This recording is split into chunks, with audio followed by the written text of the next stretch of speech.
Bonjour à tous, bienvenue, ravi de vous retrouver sur France Maghreb 2. J'espère que vous avez passé un excellent week-end. C'est parti pour cette nouvelle semaine qui démarre aujourd'hui en ce 21 décembre. Bienvenue tout le monde sur France Maghreb 2 pour votre émission quotidienne. Ça s'appelle le LGF, le Grand Forum, tous les jours de 16h à 18h. Avec aujourd'hui, pour nous accompagner, Audrey Pronostic sera avec nous dans un instant, journaliste, et Gamal Abina aussi sera parmi nous. Et la belle histoire qui au moins lui est à l'heure. Bonjour la belle histoire. Mesdames et messieurs, bonjour. Bonjour Christophe, bonjour à toutes et à tous. Comment allez-vous la belle histoire? Comment ça va? On essaye d'aller bien, malgré ce temps un petit peu morose, et puis ces fêtes de fin d'année, que je souhaite belles à tout le monde. On va essayer du moins pour la partie pessimiste de passer les fêtes, et pour la partie optimiste de passer de bonnes fêtes. C'est pas mal, vu sous cet angle, j'aime bien. Bon, allez, c'est parti jusque 18h avec tout à l'heure, on parlera de cette nouvelle souche de la Covid-19 qui inquiète justement. Elle nous vient d'Angleterre et beaucoup de pays ont fermé leurs frontières avec l'Angleterre. Est-ce que cette nouvelle souche qui a l'air visiblement très contagieuse, l'Angleterre dit être hors de contrôle avec cette nouvelle souche, eh bien vous nous direz ce que vous en pensez. Pour l'instant vous êtes en majorité à dire oui, que c'est inquiétant cette nouvelle souche, ce qui présage un début d'année 2021 un petit peu morose, un petit peu comme on a terminé cette année, qu'on risque de terminer. Quoi qu'il en soit, beaucoup de pays ont décidé de déployer le reconfinement. La France, on a assoupli un petit peu les règles avec cette histoire de couvre-feu. Est-ce que pour autant vous êtes inquiet de cette nouvelle souche? C'est la question qui vous est posée, le sujet à la une. Le Covid-19 version 2021, ça sera le sujet proposé par Gamal Abina. Et puis Audrey Pronosti nous fera un petit retour en arrière sur les personnes, sur les disparus. Un petit hommage donc qui leur sera rendu tout à l'heure dans cette émission. Pour intervenir sur n'importe quel sujet dans cette émission, 01 40 33 9000 et en cette période de fête, c'est un petit peu une libre antenne, libre choix. Vous allez pouvoir nous appeler sur les sujets qui vous interpellent, qui vous intéressent, sur lesquels vous souhaitez réagir. 01 40 33 9000, comme d'habitude, la liberté d'expression n'a pas de limite que celle, évidemment, du respect, pas de diffamation, pas d'appel à la haine. Et d'ailleurs, j'en profite pour, émettre un nouveau cri d'alarme concernant des tweets antisémites de la part de faux comptes qui se sont créés à l'occasion de Miss France, c'était samedi dernier. Et Miss Provence, qui après avoir révélé être de confession juive, on a assisté à des tweets antisémites de la pire espèce, bien entendu, qu'il faut à tout prix combattre. Voilà, et je sais pas si tu as vu la nouvelle Miss France, mon cher La Belle Histoire, c'est Miss Normandie qui a été élue. Miss Normandie, j'allais dire que pour TF1 et pour un certain Jean-Pierre Pernaut, ça ne pouvait être que la boucle bouclée, puis quelque part, puisque c'est un Normand, lui aussi, il vient d'Amiens. Donc Miss Normandie, oui, une très très belle Miss France. Et puis je me rejoins à toi pour condamner le plus fermement possible les tweets antisémites à l'égard de April Benayoun. C'est regrettable, c'est vraiment inadmissible et je pense qu'il y aura vraiment beaucoup de choses à faire. Le parquet d'ailleurs a ouvert une enquête. C'est ça. Et donc nous verrons tout cela, mais c'est bien triste pour conclure cette année et puis d'ailleurs les années précédentes, malheureusement. Tout à ce fait. n'est pas d'hier cette chose-là. En tout cas, on est là évidemment pour vous accompagner, bien entendu, sur France Maghreb 2 et évidemment, les abrutis n'ont pas de limite et il faut les combattre, et une bonne fois pour toutes, parce que ce soit le racisme, que ce soit l'islamophobie, que ce soit l'antisémitisme, tout est à combattre. La haine, évidemment, n'a plus sa place dans notre belle République et dans notre beau pays qu'est la France. Bon, la belle histoire, évidemment, vos appels 01 40 33 9000 pour intervenir en direct si vous le souhaitez, bien entendu, n'hésitez pas. Il est 16h14, beaucoup de courage à ceux et celles qui sont sur la route. Visiblement, ça roule très mal, la belle histoire aujourd'hui. C'est la pagaille dans Paris et en région parisienne, avec peut-être cette pluie, et puis aussi surtout ceux qui vont faire leur dernière course de fin d'année, de Noël, bien entendu, qui sera vendredi prochain. D'ailleurs, vendredi, on ne sera pas là, bien entendu, jour férié. On prend un petit jour de repos, bien mérité d'ailleurs. Bon, alors, je vois que notre ami Abina arrive dans le studio et que vous allez pouvoir vous affronter dans ce quiz. Ils sont tous à l'école Raouda ou quoi? Oui, c'est ça en ce moment. C'est un petit peu toute cette école Raouda, effectivement, qui Raouda qui est arrivée en retard, la pauvre. Et on la salue. Elle sera avec nous jeudi avec Sherazade, d'ailleurs. Demain, ça sera la belle histoire. Demain, si tu es là, j'espère que tu es là. Demain, c'est l'anniversaire de Karim Alouache. Et Karim Alouache sera avec nous demain. Il faut lui préparer une petite surprise. Voilà, tu as prévu une petite surprise. Bah oui, mais le problème, c'est que ma surprise est en train de tomber à l'eau parce que j'arrive pas à joindre Voilà. En fait, voilà, c'est un député qui souhaitait lui souhaiter un bon anniversaire en direct, faut pas le dire trop fort. Et le problème, c'est que le député, bah, il est un peu injoignable. Donc, et c'est Karim qui va t'en être dépité.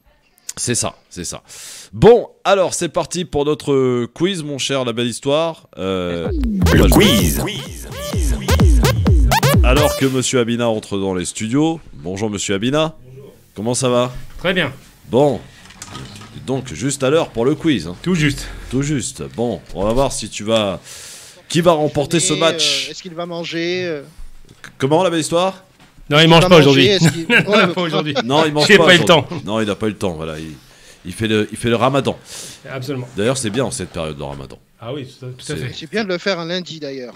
Ah, absolument. Hein. Oui, mais c'est bien quand ça tombe au mois de décembre, ça, à 16h45, 17h, tu manges. C'est tranquille. Absolument. Ouais, c'est super. Ouais, sympa. Bon, alors, première question. Fastoche. Question rapidité. Qui est élu premier président de la 5ème République en 58? De Gaulle. De Gaulle. Ouais, il l'a eu, c'est Gamal. Je cherche à présent un film de Claude Berry avec Coluche sorti en 1983. La loi à cuisse. Ciao, Pantin. Ciao, Pantin. Ah, C'est une bonne réponse. Un partout. Bien joué. Oh là là, attention, ils sont rigole. en forme, les gars. Attention, hein. Ah, il est là.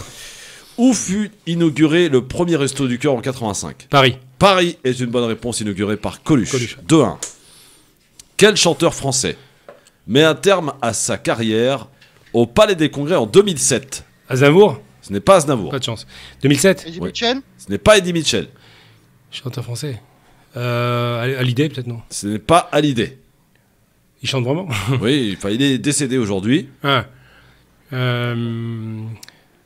Pierre Bachelet. Antoine, peut-être, Ce non? n'est pas Pierre Bachelet, Antoine, ni Antoine. Euh... Allez, je vous donne un petit indice. Henri. Salvador. Salvador est une bonne réponse, Gamal. Je voudrais du soleil vert, des dentelles et des théières, des photos de bord de mer, dans mon jardin d'hiver. D'accord, il y a de la musique. Je voudrais de la lumière, comme en Nouvelle-Angleterre. Oui, en ce moment, c'est chaud. Je veux changer d'atmosphère dans mon jardin d'hiver. Henri Salvador, effectivement, était une bonne réponse. Reprise magnifique de Pauline Croze d'Henri Salvador, qui a été fait en 2018, que j'adore aussi. Ouais. 3-1 pour Gamal Abina. Je cherche à présent une actrice française née en 1959. Indice, une femme d'honneur. Corinne Touzé. Corinne Touzé est une bonne réponse. Aucune chance. 3-2. Attention.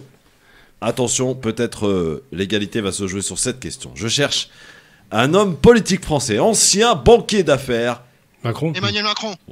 Eh oui, c'est Macron, c'est Et moi. Gamal qui l'a eu, né en 1977. Bon anniversaire, monsieur le président. Yep.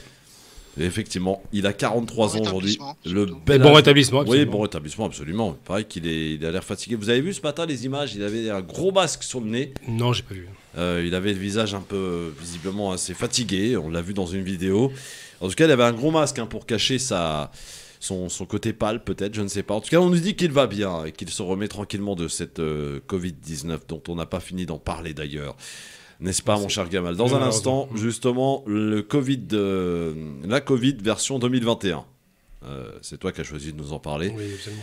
Et tu vas nous expliquer pourquoi avec la question posée aux auditeurs. Et à 17h, on parlera tout à l'heure de cette nouvelle souche qui nous provient d'Angleterre et qui inquiète. Est-ce qu'elle vous inquiète? Puisqu'apparemment, elle est plus contagieuse, pas forcément plus mortelle, mais plus contagieuse. En tout cas, l'Angleterre déclare être hors de contrôle avec cette nouvelle souche. Et du coup, quelques pays ont réagi très vite. Nous, il a fallu attendre un conseil de défense hier soir pour qu'on réagisse, comme toujours. Quoi qu'il en soit, beaucoup de pays ont décidé de suspendre les liaisons avec l'Angleterre pour une durée de 48 heures dans un premier temps. Est-ce que cela va suffire? Est-ce que cela pourrait remettre en cause justement notre système déployé de couvre-feu ou pas? L'Angleterre est redevenue une île. Oui, c'est ça.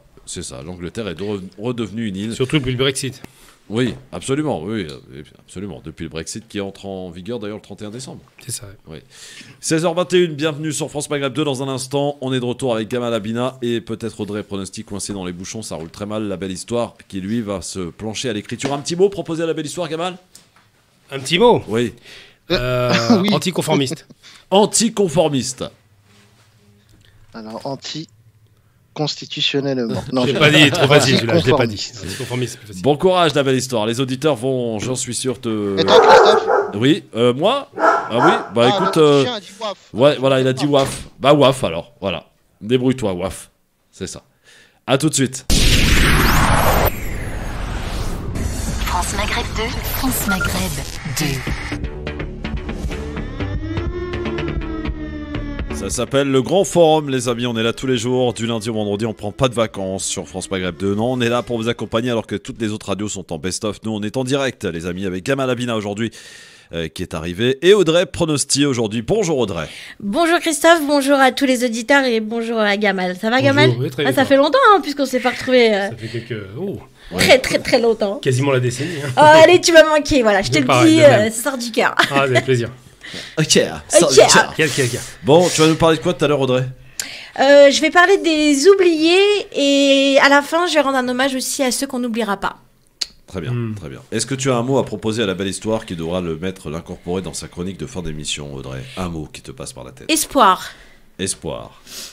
L'espoir fait vivre, mon cher la belle histoire. Rendez-vous donc tout à l'heure. Non, mais moi je vais te proposer un vrai mot. Je vais te proposer un vrai Ah, parce mot. que espoir, c'est pas un vrai mot? Non, moi, parce que tout à l'heure, en fait c'est ta faute, parce que en fait, le chien a aboyé. Ouais. Et donc il a dit, bon, on va prendre waf. Mais non, c'est pas un mot, ça.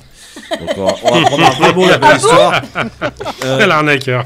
Je vais prendre un mot qui m'arrive en ce moment sur Twitter.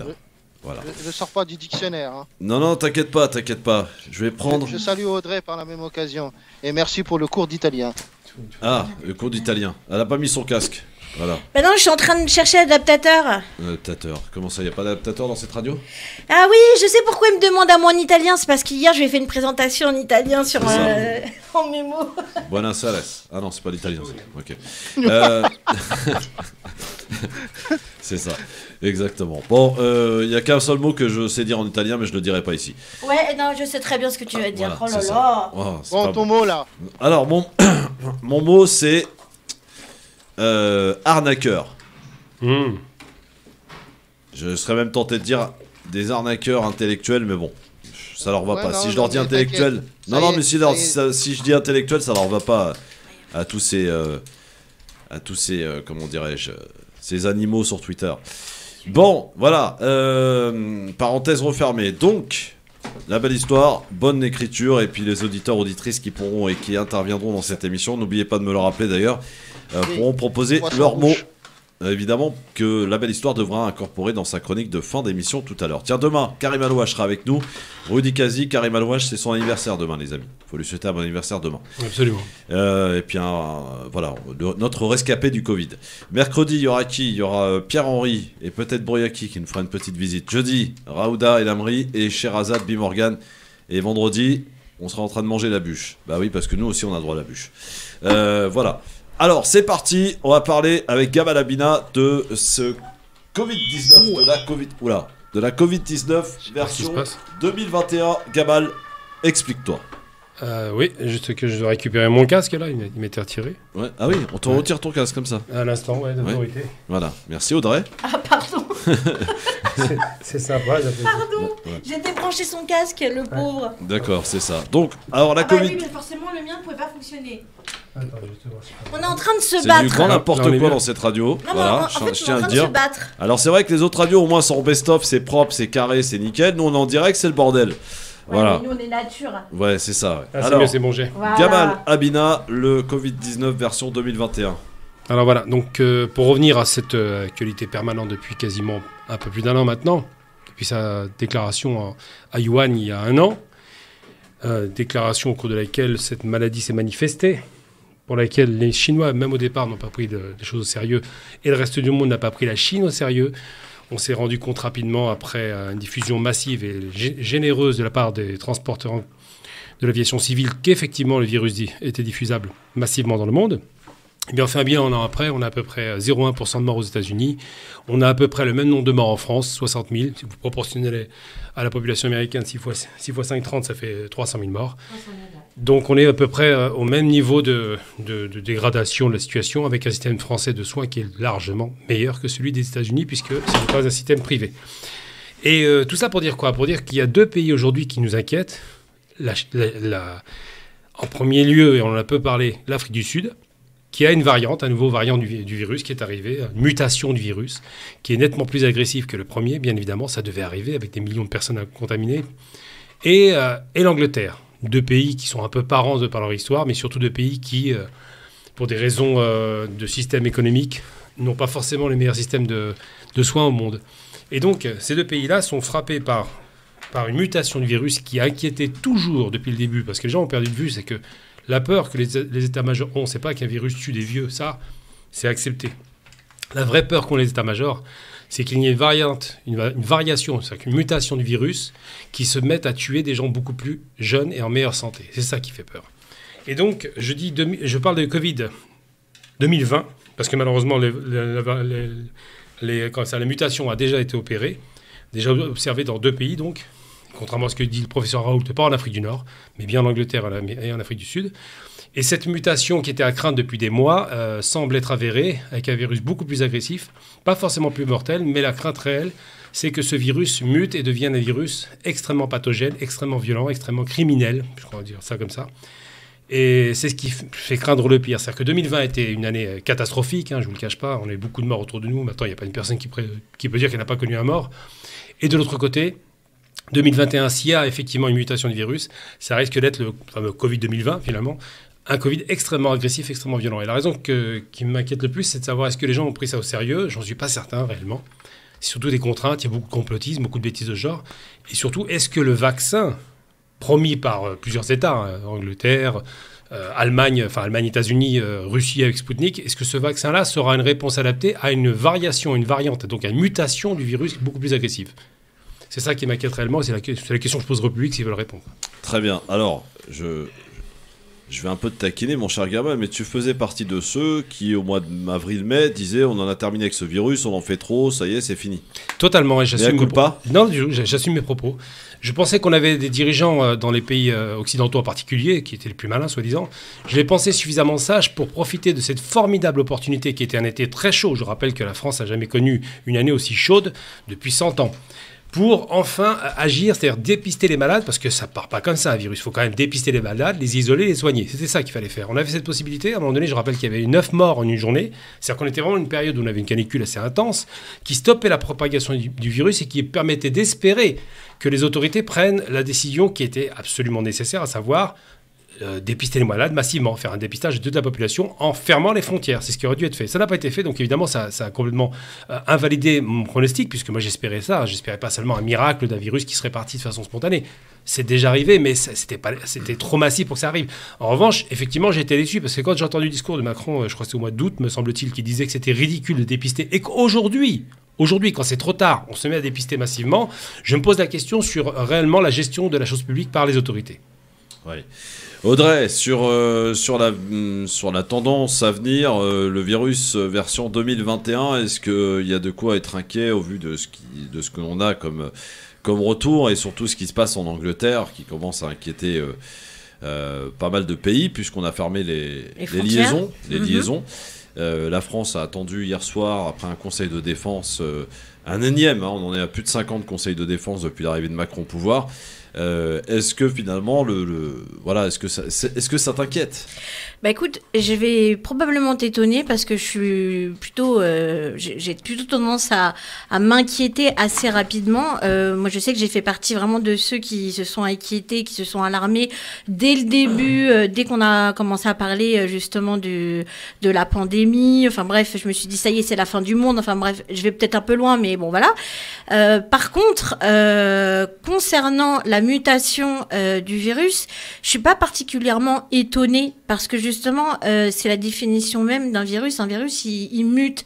Donc, je pense, là, je suis encore dans l'expectative, à savoir si le vaccin qu'il nous propose va être efficace. Et si je vois qu'il est efficace, eh ben, je pense que j'aurais tendance, et peut-être que ce sera un tort, mais je pense que j'aurais tendance à faire un parallèle avec, par exemple, comme le virus de la grippe, où effectivement, c'est aussi un virus qui mute, et c'est d'ailleurs pour cette raison pour laquelle on doit se vacciner régulièrement.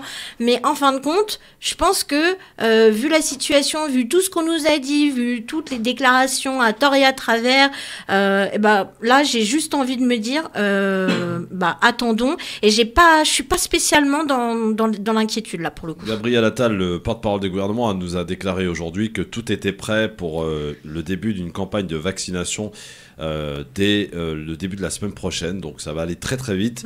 À l'échelle européenne aussi, ça s'enclenche. Est-ce que le vaccin va régler tous les problèmes, Gamal ? Le problème du vaccin, c'est qu'on... D'abord, est-ce que d'abord, à titre personnel, tu vas te faire vacciner ou pas ? Sauf si je gagne le loto, non, je ne me fais pas vacciner. Oui, mais alors, j'aime bien la question. Parce que si je gagne le loto, j'espère être bien soigné, mais il faut être très clair. Un vaccin qui a été développé en 8 mois est un vaccin extrêmement... On peut se poser la question sur la qualité, la pérennité et le sérieux de son application. Aujourd'hui, le problème, c'est qu'on est dans un état de guerre virale, clairement, et qu'il y aura on ne fait pas d'omelette sans casser les œufs, il y aura forcément des gens qui vont avoir de graves conséquences de ce vaccin. Ça ne veut pas dire qu'il est mauvais en soi, ça veut dire qu'il n'est pas abouti, qu'il n'y a pas eu assez de tests, parce qu'il faut quand même des années, je rappelle, pour développer un bon vaccin, au moins 18 mois. On se rappelle quand même qu'il n'y a jamais eu de vaccin pour le sida. Donc, qu'est-ce qui fait dire que celui-ci serait peut-être plus efficace ? Parce que ce n'est pas le même virus, déjà. Et puis... Autre part, juste pour répondre à ta question, en fait, Christophe, quand tu lui poses la question, est-ce qu'il va vouloir se vacciner ? La dernière fois, tu m'as posé la question, je t'avais dit, je savais pas. J'ai eu le temps d'y réfléchir. Bon, moi, il faut le temps que ça monte au cerveau quand même. Je me suis dit, mais en fait, de toute façon, qu'on le veuille ou qu'on le veuille pas, on va être obligé, même si on nous dit que c'est pas obligatoire, ceci, cela. De toute façon, si on veut sortir des frontières, il va falloir se vacciner. Et sinon, on n'aura pas le petit passeport vert. Alors, donc, dans tous les cas de figure, le vaccin, il va falloir y passer. Mais d'une manière ou d'une autre. Non, il peut y avoir d'autres méthodes. Ça va être fait. Le test PCR, ça évite le vaccin, par exemple, pour passer une frontière à l'autre. Le PCR est autorisé, c'est désagréable. Mais il y a une chose qui est claire. D'abord, c'est pas le même virus, on n'en a aucune idée. Que ce soit le sida qui détruisait les défenses immunitaires aussi, et que ce soit ce virus qui détruit les défenses, le système système pour respirer simplement, pour se ventiler. De toute façon, un virus, c'est un virus. Et ce que savent les virologues, de façon certaine. C'est pas l'isoler, c'est mais ça non, la c'est pas complication. on n'isole rien du tout. Aujourd'hui, quand on met un vaccin, le principe de la vaccination, c'est de prendre un virus qu'on va amoindrir pour espérer que les défenses immunitaires naturelles de la personne puissent se prémunir contre lui.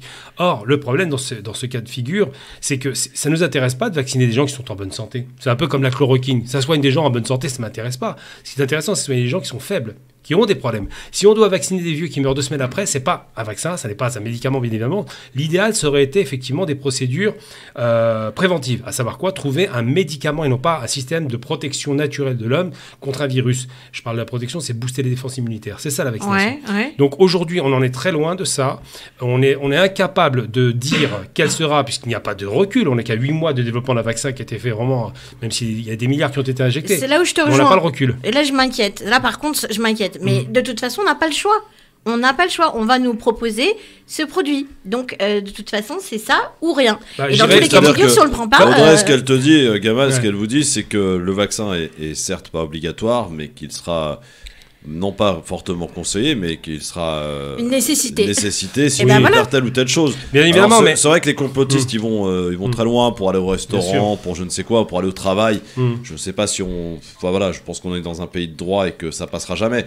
Mais si tu veux voyager, il y a de fortes chances pour que certains pays, d'ailleurs c'est déjà le cas pour certaines compagnies aériennes, australiennes notamment, qui vont exiger à ce que tu sois vacciné pour prendre leur vol. Oui, parce qu'il y a la panique à bord, mais il y a une chose qui est sûre, j'ai envie de dire, pour faire un parallèle un peu amusant, quand on dit l'homme propose, la femme dispose, j'ai envie de dire l'État propose, le citoyen dispose. C'est-à-dire qu'ils ne vont pas nous imposer un vaccin, mais en notre âme et conscience, est-ce que oui ou non on veut risquer sans le recul, parce que dans 6 mois, dans 8 mois, dans 1 an, quand on aura, et j'espère qu'on aura un retour statistique des conséquences vaccinales, si à ce moment-là on se rend compte que finalement la mortalité ou les effets secondaires sont moindres ou faibles, à ce moment-là tout le monde se vaccinera évidemment. Mais aujourd'hui on n'en est pas en mesure de dire ça. Il n'y a pas du tout de données statistiques, il n'y a pas de données sérieuse, il n'y a pas de recul. Donc quand il n'y a pas de recul, c'est de l'aventure. Et moi, je ne suis pas un aventurier par rapport à ma vie, je préfère encore un petit peu durer. 01 40 33 9000 les amis, vous pouvez intervenir Est-ce qu'on va sur te ce laisser le choix sujet-là ou autre chose. Vraiment, c'est open bar pour ces 2 semaines de vacances. Comme on dit, on est en vacances. Donc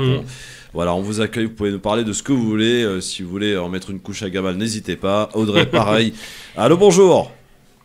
Oui, bonjour Christophe, bonjour à tous. Bonjour. Bonjour. Comment ça va? Bah écoute, ça va Christophe. Je suis en repos, donc ça fait du bien. Ah, c'est bien. Et t'as prévu de partir un petit peu ou pas? Moi je pars assez souvent parce que je voyage assez souvent. Je suis tout le temps dans l'avion pour mes activités et il m'arrive d'avoir des périodes courtes de repos de façon ponctuelle, alternée à des déplacements. Donc je suis souvent en déplacement et j'allie très souvent le travail. Le travail est... Enfin, l'utile à l'agréable. Ouais. Bon, est-ce que tu as prévu de défoncer Abina aujourd'hui? Non, pas du tout. Mais écoutez, moi, j'ai rien contre personne, Christophe. Moi, ce qui me vraiment et devrait vous interpeller, vous, en tant qu'individu, en tant que père de famille pour certains, ou mère de famille, tout simplement en tant qu'humain, faisant partie de cette humanité.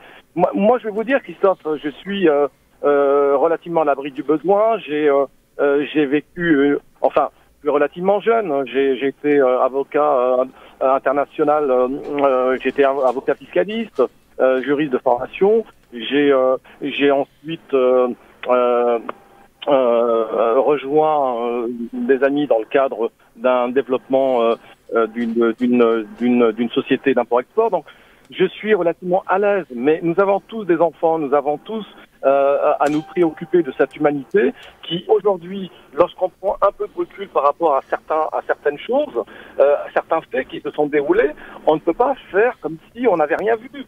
Lorsqu'on regarde, par exemple, l'interdiction de l'hydroxychloroquine sur la base d'une étude mondiale frauduleuse, la promotion du remdesivir, qui est une nouvelle molécule coûteuse, inefficace et néphrotoxique, qui a été portée par le lobbying, par un laboratoire de Gilead et de médecins médiatiques. Quand vous avez le décret ministériel autorisant l'injection du Rivotril, vous avez la politique incohérente et inefficace du testing, le sketch des masques inutiles et obligatoires, la remise en cause de la liberté de prescription des médecins généralistes et les pressions subies pour rester dans la ligne du parti. Écoutez, vous voyez bien qu'il y a quand même quelque chose qui ne va pas. Alors, ne pas le voir, c'est soit de la stupidité, vous n'êtes pas stupide, soit de la duplicité, soit de l'ignorance. Je veux dire, il y a quand même quelque chose qui ne va pas. Pourquoi tu rigoles, Gamal? Parce que cette catégorisation est très amusante. On est soit stupide, mais on ne le serait pas, soit de la duplicité, donc complice, soit de l'ignorance. Bon, ça fait beaucoup quand même de catégories qui sont exclusives. Oui, parce qu'il y a de l'entre-deux quand même. On peut simplement ne pas être d'accord avec une lecture très réductrice d'une situation de crise. C'est pas une lecture réductrice. Si, elle est réductrice. Non, mais vous positionnez les choses entre deux champs. Chloroquine d'un côté, grand labo de l'autre. Comment? Les faits que je viens de citer, ce sont des faits qui sont réels. C'est des faits parmi tant d'autres. Par exemple, je vous parle d'un autre fait que vous ne citez pas. Je n'avais pas terminé. Parce que vous aurez le loisir de répondre, monsieur. Parce que, en fait, moi, ce que je voudrais dire, c'est que je ne fais partie d'aucun parti politique. Vous l'avez déjà dit, on connaît ça. Je ne soutiens aucun parti politique. Je ne fais partie d'aucune société secrète.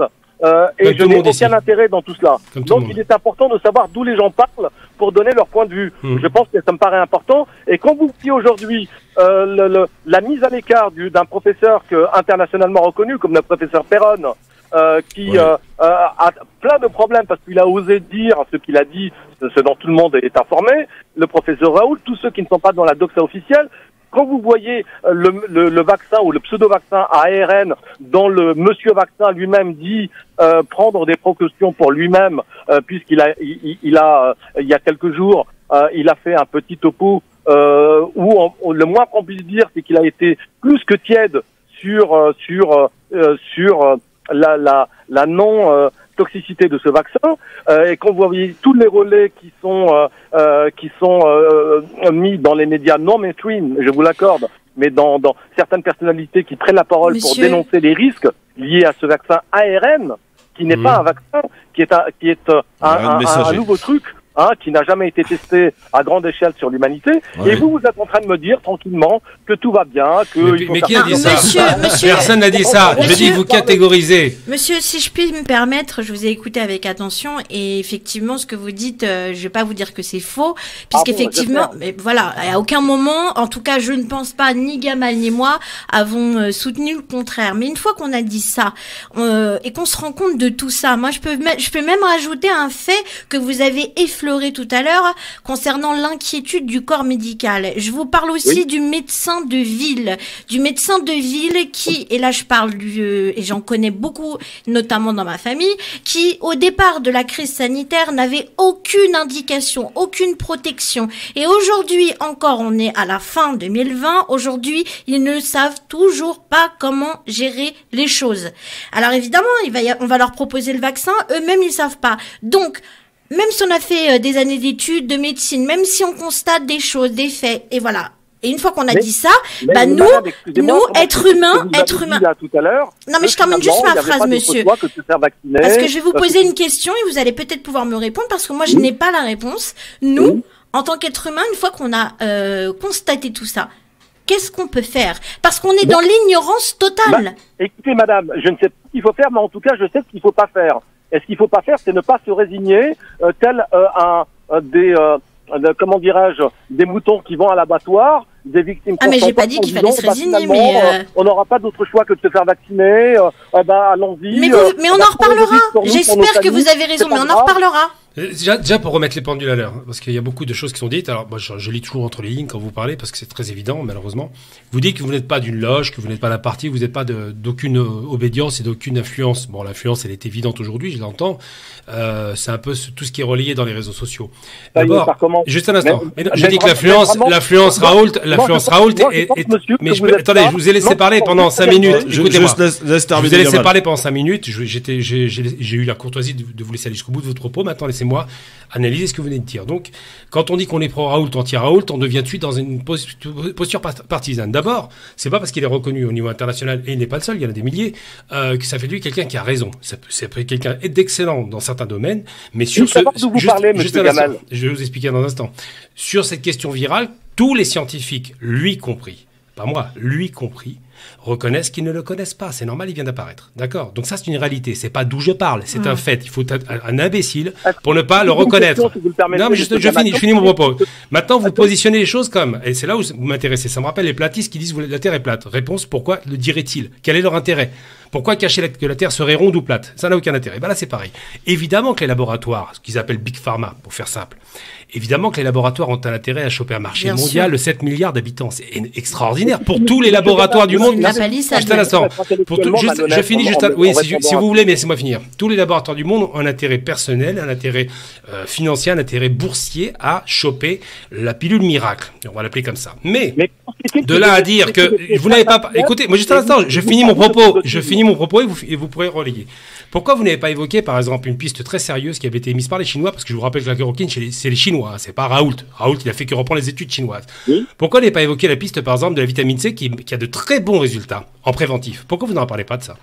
Je peux très bien parler de la vitamine D, du zinc. Non, c'est la vitamine C. Restons sur la C. C'est celle qui a donné les meilleurs résultats que la chloroquine. Monsieur, écoutez, vous n'êtes pas cohérent. Déjà, je suis très cohérent. C'est vous qui ne l'êtes pas, mais continuez. Je n'ai fait que citer tout à l'heure, en commençant au début de l'intervention, des faits tout à fait vérifiables et qui se sont déroulés. Et vous, qu'est-ce que vous me dites? complotisme, il faut se... Non, j'ai pas ce que j'ai dit. C'est pas ce que j'ai dit. Non, j'ai pas dit ça. Vous inventez des mots. J'ai pas dit complotisme. J'ai dit que vous avez une lecture partisane. C'est pas pareil. Non, monsieur, dites-vous, par exemple, d'où vous parlez, par exemple. Je vous parle simplement de recherches que je fais avec des personnes qui ont une expertise qui me redonne, avec des mots simples, évidemment, la réalité. Moi, je vous dis d'où vous parlez. Vous êtes quoi? Vous êtes avocat? Les avocats ne sont pas scientifiques, me semble-t-il. Donc, il faut déjà revenir sur terre. Moi, j'ai la chance de connaître quelqu'un, par exemple, qui est très bien placé et qui va me donner le résultat des études Pfizer. Il est très, très, très bien placé. Je peux pas vous expliquer. Je ne suis pas dans une loge, mais c'est pas grave. Donc, je serai à ce moment-là, et je suis pas partisan du vaccin pour des raisons de précaution. C'est un principe de précaution que je m'applique à moi-même et à ma famille. Donc, déjà, le côté je suis pro, c'est pas la peine. Vous ne la faites pas à l'envers. Mais pour vous dire quoi? Je vous ai demandé pour la vitamine C, vous ne me répondez pas parce que vous ne savez même pas que ce protocole existe. Alors, moi, quand je vous dis ça, il y a plusieurs protocoles qui ont été mis en place. C'est basique, hein. Oui, plusieurs ont été mis en place et beaucoup ont donné de bons résultats, mais ça n'est pas 100% de réussite. Le problématique aujourd'hui, c'est est-ce que quelqu'un sera en mesure de liquider ce virus? C'est ça la problématique. Et évidemment, les rapacitudes des laboratoires font partie de l'équation. Mais ça ne veut pas dire qu'un professeur qui veut parler... Que personne ne parle de traitement. Tout le monde veut nous amener à ce foutu vaccin. Mais il n'y a pas de traitement aujourd'hui, c'est ça le problème. Il n'y a rien aujourd'hui. Et vous, monsieur, vous semblez, à chaque fois qu'il y a une voix dissonante, tout de suite, vous êtes complotiste. Moi, je ne suis pas dit complotiste. 2 fois complotiste. Je vous ai pas dit complotiste, je vous dis partisan, c'est pas pareil. Alors ça, c'est du terrorisme intellectuel. Vous allez loin, monsieur. Non, mais là, attendez, je vous dis partisan, vous parlez complotiste, je vous dis, pourquoi on ne part pas sur une autopiste, vous prenez pas la piste, mais il faut quand même être un petit peu ouvert d'esprit. Alors, acceptez l'idée que vous êtes prédicteur. Que c'est l'heure de la pub, les enfants, et je vais devoir vous séparer. Un petit peu de pognon. Est-ce qu'il y a un petit mot que tu aurais à proposer à la belle histoire, s'il te plaît, mon ami? Pardon? Est-ce que tu aurais un mot à proposer à la belle histoire? Complotiste, par exemple? Non, le mot complotisme, pourquoi? Parce que le mot complotisme, c'est un adjectif. Oui, mais un mot à proposer. Qui se pose des questions. Oui. Ce qui n'est pas le cas de monsieur Gamal. Oh, je me pose cette question. Décidément, vous êtes copains. Non, mais parce qu'il a une grande prétention, il pense savoir mieux que moi. C'est le mot honnêteté et courage. C'est 2 mots, ça. Et courage, ça fait 2 mots. La belle histoire, tu prends ou pas? Je vais prendre. Très bien, merci. Merci à toi, mon ami, à bientôt. Bah, moi, je vais mettre 2 mots. Pour un nouvel échange, dans un instant, 01 40 33 9000. Les hostilités sont bel et bien lancées. À tout. France Maghreb 2. France Maghreb 2.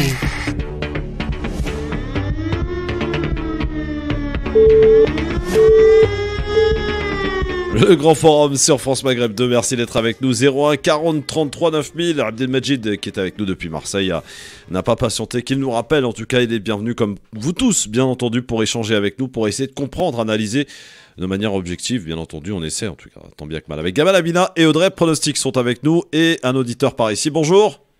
Oui, bonjour. C'est la première fois que ça arrive, par chance, après la pub. Oui. Vous avez décroché. Quel est votre prénom? C'est Bilal de Nancy. Bonjour Bilal de Nancy. Il fait froid chez vous, hein? Ah oui, ça caille, il pleut. Ah, ça caille, oui, il pleut. Voilà, en fait, je vais... Ouais, il fait pas mieux ici. Bonjour pour tout le monde. Désolé si j'ai pas cité les prénoms. Bonjour. Bonjour Bilal. Bonjour Abdelmajid. Non, c'est Bilal. Ah, Bilal, pardon. Bilal de Nancy. Voilà. Je voulais juste revenir sur ce que vous avez commencé au début, il y a peut-être une demi-heure. Ouais. J'aimerais bien dire que en fait les 2 chroniqueurs elles ont raison sur ce qu'ils viennent de dire sur le vaccin et le passeport vert, parce que je pense Gamal il disait que c'est pas vrai, ça peut pas arriver. Moi je pense que on n'est pas proche, on n'est pas loin plutôt. Il sera instauré bientôt parce qu'on en parle tout le temps, surtout ces derniers temps dans les infos. Le deuxième point par rapport aussi, c'est parce qu'il disait lui, je pense qu'il disait Gamel, il disait que savoir lire entre les lignes, je pense que le plus important c'est ça. J'aimerais bien vous aborder, si ça vous dit quelque chose, la phrase le grand reset, parce que vous avez déjà entendu de ça. Je suis pas complotiste, donc j'aimerais bien, pour ne pas parler de la même façon comme peut-être la personne tout à l'heure. Mais j'ai déjà vu, dans les réseaux sociaux, il y a des choses qui tournent. Donc, quand on filme, on tombe sur des choses. Et parmi les choses, que le Covid il va muter, qu'il va y avoir un autre Covid qui s'appelle Covid-20, qui sera prévu pour le mois de janvier, que le confinement il va perdurer, qu'il y aura des pénuries. Le coronavirus a déjà muté avant. Déjà, celui-ci, c'est déjà une autre mutation parce que c'est un nouveau coronavirus. Dès le départ, il nous en avait parlé de ça. Non, alors, attendez. Faut juste qu'on remette les choses dans leur contexte. Bilal, on va juste réexpliquer les choses. Coronavirus, c'est pas un virus, c'est une famille de virus. C'est une famille, exactement. Voilà. Il y a le SARS-CoV, je sais pas quoi. Le SARS-CoV. Et là, c'est le SARS-CoV-2. Voilà, c'est ça. Donc c'est ça dont il faut parler, parce que la famille coronavirus, c'est une famille de virus. Voilà, c'est ça. Voilà. Qui est une sorte de muté. Voilà, le SARS-CoV, lui, a muté visiblement, et on est en train d'explorer cette nouvelle souche qui nous vient d'Angleterre, visiblement, et qui a déjà frappé, puisque un cas a été signalé en Italie, aux Pays-Bas. On dit de cette nouvelle mutation qu'elle serait beaucoup plus contagieuse, pas forcément plus mortelle, mais beaucoup plus contagieuse. C'est vrai. Voilà.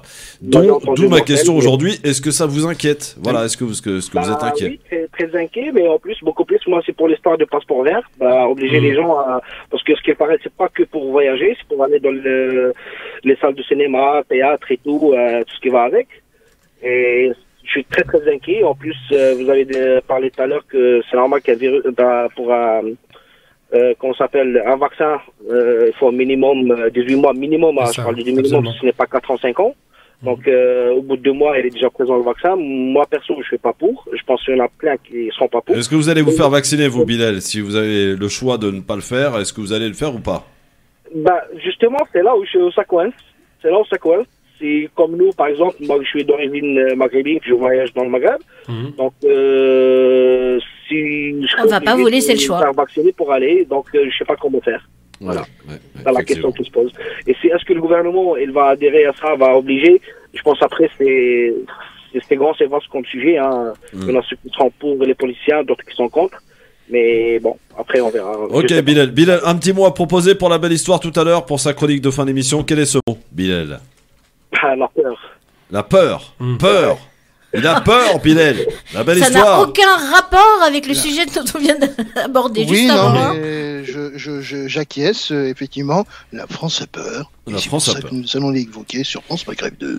Débrouille-toi avec Bilal. ça. À tout à l'heure, la belle histoire. Merci, Bilal de Nancy. À très bientôt. Bonne fête de fin d'année quand même.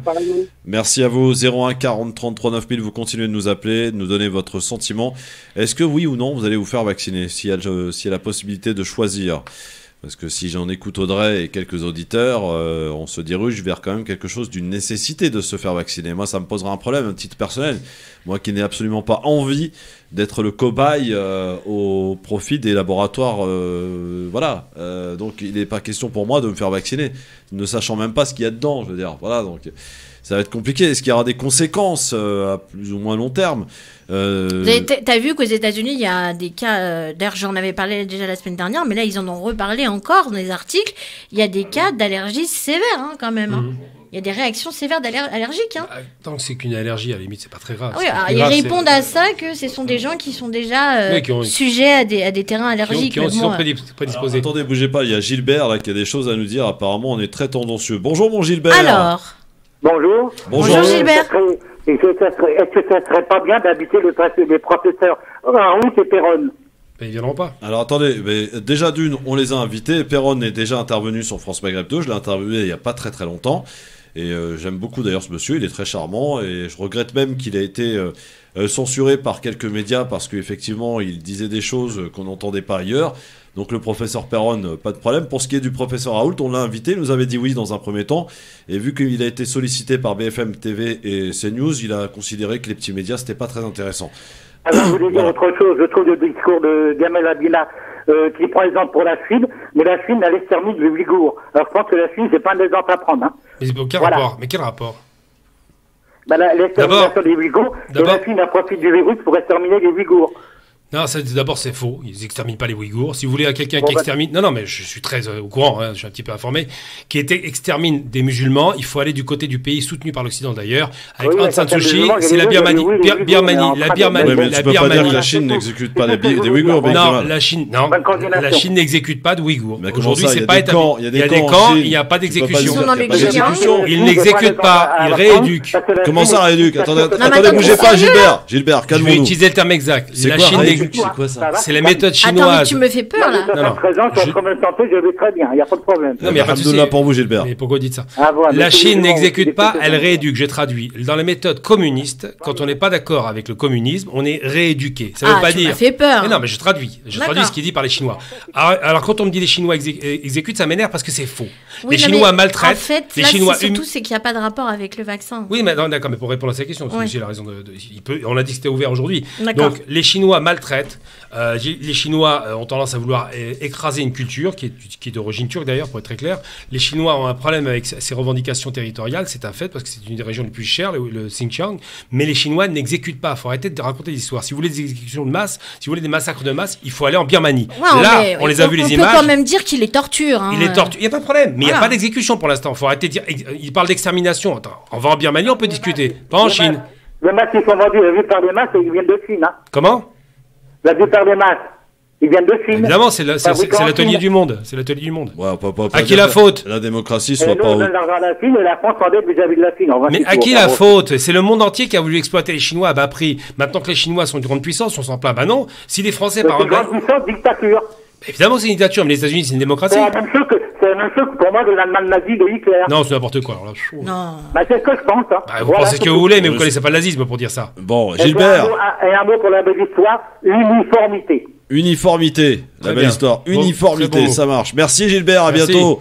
Mais bon, il y a des parallèles quand même à ne pas faire. Hein, je veux dire. C'est ridicule, la Chine et Voilà. l'Allemagne nazie. hein, ça, Mais bon, là, attends. L'Allemagne nazie, il y avait quand même des camps de concentration. Hein. Là, Oui, bah, c'est- en Chine aussi. D'extermination. voilà. Non, non, Mais il y a des d'extermination. camps- Mais moi, il y a j'ai des quand camps en même Chine, j'ai parlé de torture. Oui. Attention, je suis On pas parle- en train de minimiser Non, mais ce qui se passe là-bas. on va hein. être très clair. Ne me faites pas dire ce que j'ai pas dit, Absolument. parce que justement. Oui, mais calmez-vous. Allez, là, je vais calmez-vous. m'énerver. On va être très clair sur un point. La Chine maltraite, torture, rééduque. On utilise tous les termes chinois, mais n'extermine pas. Non, Il mais faut arrêter de réduire, délirer. On est d'accord que c'est cynique. Hein. Évidemment. Voilà. C'est le terme chinois, j'utilise le terme. Maintenant, faut être. Mais ils n'exterminent pas. Moi, j'aime pas entendre des mensonges. C'est pas sympa ce que font les Chinois dans le Ouïghour, évidemment. Mais il faut arrêter de c'est délirer. plus que pas sympa. Moi, je trouve absolument délirant que Aung San Suu Kyi, qui est donc je parlais de Birmanie ou Myanmar aujourd'hui, que cette femme-là ait été encensée, prix Nobel, tout le baratin, alors que son armée est en train de torturer une population musulmane et torturer, assassiner, déporter. Ça, personne n'en parle parce que c'est un allié de l'Occident. Ouais. Les Chinois, ils posent problème parce que c'est un ennemi de l'Occident. Faut arrêter de délirer. Faut Ouais. remettre un peu les pendules à l'heure. Bon. Dans un cas, il y a un massacre. Dans l'autre, il n'y a pas le massacre de masse. Ali qui nous appelle de Marseille. Bonjour Ali, bienvenue Ali. Bonjour Ali. Bonjour. Christophe, je suis pas en décalé parce que la dernière fois que j'ai appelé, vous m'avez dit que c'était le même sujet. Oh, il y a un écho. Ouais, mais là tu nous appelles d'où mon Ali? Parce qu'il y a un gros écho derrière toi là. Hein. Il faut baisser la radio. Ah ouais, bah Marseille c'est normal, il y a un écho forcément du côté de Marseille. Non, Eh oui, mais ça c'est la résonne. radio. Et d'ailleurs, félicitations pour votre nouveau maire. Hein. Vous avez un nouveau maire depuis ce matin, ça y est. Ouais, bon, il sert à rien, mais bon, c'est pas Oh, grave. Ça, c'est dur. Christophe, Oui, Ali. je suis entièrement d'accord avec Gamel. Merci. On en a trouvé un déjà. Je suis, on va dire, souvent d'accord avec lui, mais bon, il est un peu dur, on va dire. Oui, il est dur, c'est vrai qu'il est pas très malléable. Ah, il est cynique. Il est Il va pas cynique. par quatre chemins, quoi. Ouais, voilà. Oui. Voilà, donc après, moi, sur la question du jour, donc pour la vaccination, effectivement, ouais, j'ai peur pour le passeport. Pas peur tant que ça, mais bon, je pense qu'on va aller dans l'obligation d'avoir un passeport vert. Quoi. Ça, c'est vrai, ça. Surtout pour aller voir les parents, moi d'origine algérienne, voilà, d'aller voir mon père ou mon épouse qui va voir sa famille. Se retrouver dans l'obligation d'avoir ou un vaccin. Alors ça commence dès maintenant avec les échos sur les théâtres et compagnie. Ouais, voilà. Mais bon. Même Voilà, ne serait-ce je pense qu'aller que dans ça un comprend. restaurant, cinéma, enfin voilà, hein, c'est pour Moi vivre. je pense pas, franchement, je pense que. Ah, mais on en reparlera, Christophe. Mais non, mais il y a Moi, on est j'espère dans un me pays tromper, de droit hein. quand même, les Non, mais amis. attends, faut J'espère pas- me Christophe, tromper, il y a hein. un point sur lequel ils ont raison. Il faut Ouais. être très clair. Autant la vaccination obligatoire en France, il n'y aura pas lieu, il y aura des incitations très fortes. C'est Ouais. vrai. Autant, rappelons-nous que ceux qui ont déjà eu le Covid sont vaccinés. Ça, c'est un truc qu'on oublie. Donc, eux n'auront pas à se vacciner. C'est important de le rappeler. Donc Et Monsieur surtout- Macron n'aura pas à se vacciner. Par exemple. Mais lui et d'autres, il y a à peu près 2 ou 3 millions de personnes aujourd'hui qui l'ont chopé. Ensuite, à côté Un de ça. Français sur 10. Oui. Ouais, donc plus que 2 millions. Officiellement, évidemment. c'est Oui, beaucoup plus. voilà, c'est les Mais études. il y a une réalité, par contre, c'est qu'effectivement, le passeport vert est probablement va être adopté. Au Maroc, ils l'ont déjà adopté. Ils vont le faire en Algérie. Pourquoi? Parce que ces pays sont souverains chez eux. Ils ont le droit de faire ce qu'ils veulent. S'ils veulent pas laisser rentrer des gens dont ils ont peur de la maladie, ils le feront. Et là, c'est pas une question de droit. Chacun a son droit. En France, ils ne le feront sans doute pas. Là-bas, ils le feront. Ce qui est logique. Ali, un petit mot à proposer pour la belle histoire tout à l'heure? Oh, non, j'ai pas de mots et j'en dirai pas. Christophe, juste pour vous, donc Paris Magique, c'est moi qui supporte le Oh C'est le Marseillais supporter de PSG. Quelqu'un de bonne foi, un Marseillais de bonne foi. quand même. Hein. Oui, je te l'accorde, Ali, je te l'accorde. Merci, mon Ali, à bientôt, je t'embrasse. On a trouvé le seul Marseillais supporter du PSG, il est pour moi. Non, il mais est pour le n'empêche que Grand c'est la Forum, première magique. fois que j'entends un Marseillais dire ça. hein. Ah bah C'est oui, beau, c'est bah beau. oui. C'est beau, c'est magique. Comme quoi tout est possible, les amis. Tout Voilà. est possible. Tout est possible. Merci d'être avec nous. 17h08. On parle de cette nouvelle souche de la Covid-19 apparue en Angleterre. Est-ce qu'elle vous inquiète, cette nouvelle souche, puisqu'elle nous dit, on nous dit qu'elle est plus contagieuse. Et l'Angleterre déclare être en situation hors de contrôle concernant la propagation de cette pandémie. Et ça inquiète évidemment outre-Manche, puisque beaucoup de pays ont décidé de fermer des liaisons avec l'Angleterre pour une durée de 48 heures. Je ne vois pas d'ailleurs à quoi ça correspond, les fameux 48 heures. Pourquoi 48 Oui, bah heures oui, c'est ça. Moi aussi, C'est je un me temps de posais la réflexion, c'est question. tout. C'est un temps de réflexion. Voilà, sachant que la France a quand même mis un petit peu de temps avant d'agir, puisqu'elle a fermé sa liaison hier soir à minuit. pour être très clair, alors que d'autres pays l'avaient fait immédiatement dès que l'information était tombée. Voilà, sachant que déjà on a recensé des cas qui ont été touchés par cette nouvelle mutation de cette nouvelle souche de la Covid-19 en Italie. L'Italie, c'est vraiment le bazar total, faut le dire. Aux Pays-Bas. Et en Italie, vous avez vu les manifestations des gens qui manifestent contre les restrictions? Oui, j'ai vu ça. Voilà, ouais. il y avait beaucoup de manifestations à Naples, dans la capitale italienne. Enfin, c'était vraiment impressionnant. Et même si on se plaint ici de la restriction de liberté, mais en Italie, c'est quelque chose quand même. Hein. C'est ceux qui ont payé le plus lourd tribut au démarrage. C'est ça. C'est eux qui ont payé vraiment. Et d'ailleurs, ça a commencé chez eux, ça nous a pas servi de leçon. Hein. Non, ça n'a pas commencé chez eux, ça s'est vu chez eux. En Europe. En Europe, non, ça s'est vu chez eux. C'est ceux qui ont pris le plus cher. Voilà, c'est tout. Mais au départ. Oui, mais on avait à peu près 15 jours de décalage. Ouais. Non, ça a mis. Si, on avait 15 jours. Non, officiellement, c'est pas vrai. Quand Buzyn nous amène deux avions chargés à bloc de malades, il y a déjà le Covid en France, au mois de février. Oui, donc, mais pas à une échelle importante. Parce qu'il n'y avait pas de statistiques, c'est tout. C'est ça l'arnaque, il n'y avait pas de statistiques. Oui. Vous savez, quand un pays est en difficulté, il ne se vend pas de ses faiblesses. Par contre, j'ai un terme que j'utiliserai jamais, c'est la Covid. Je leur renie ce terme. Pourquoi ? Parce que la peste, la malaria, la dysenterie, la diarrhée, tous les trucs négatifs, toutes les maladies catastrophiques, c'est féminisé. Il n'y a aucune raison d'avoir féminisé ce terme. Tu connais une maladie déjà, maladie, c'est féminin. Donc, bien sûr, la mort. Mais je veux dire, c'est pas ça. La femme qui a fait ça, elle a dit, c'est une traduction de l'anglais. Sauf qu'encore une fois, je le rappelle, que heal en anglais, health. Donc c'est neutre, il n'y a pas de féminin. Donc il n'y a aucune raison de dire la Covid. Moi, je restais sur le Covid. Ouais. Ah voilà, non mais c'est un révolutionnaire, Gamal. Gamal, c'est the révolutionnaire. Non mais c'est vrai, non, il a pas forcément tort. Pourquoi avoir changé tout à ce coup pour X ou Y raison d'avoir féminisé un petit peu ce virus? Moi j'aimerais surtout ne plus en parler. Croire que tout ce qui est féminin est mauvais. Bien au contraire. Je veux dire, derrière chaque grand homme se cache une femme. Toujours, on le sait. Je ne relèverai même pas ce que tu viens de dire. Mais non, mais c'est vrai, c'est la réalité. Non, parce qu'Audrey, elle a caché grand homme, Audrey, elle le dit pas. Ah, mais moi, je réponds même pas. Enfin, je suis même pas à ce niveau, quoi. 01 40 33 9000, les amis, prenez la parole. C'est vous qui avez la parole dans cette émission. Et vous le savez, pendant ces vacances, ça va être un petit peu open bar. Donc, n'hésitez pas à en profiter, de nous donner un petit peu votre ressenti sur cette année difficile qui se termine. Est-ce que pour autant l'année 2021 sera meilleure? Pas sûr du tout. Alors c'est vrai que vous avez peut-être observé aussi comme moi qu'on nous prépare petit à petit vers un reconfinement. Alors on nous annonce des dates entre le 7 et le 15 janvier, un reconfinement qui serait d'ailleurs beaucoup plus strict, peut-être en lien avec cette nouvelle souche qui apparaît d'Angleterre. Est-ce que vous craignez justement ce fameux reconfinement? Est-ce qu'on va en terminer une bonne fois pour toutes? Est-ce que vous pensez que les promesses d'Emmanuel Macron, à savoir qu'on pourrait retirer le masque et commencer à revivre normalement à partir de l'été prochain, ça vous paraît plausible? C'est évident ça. 01 40 33 9000. Pourquoi c'est évident, Gamal? Parce qu'ils savent très bien que le virus circule beaucoup moins, voire pas du tout en été, avec la chaleur.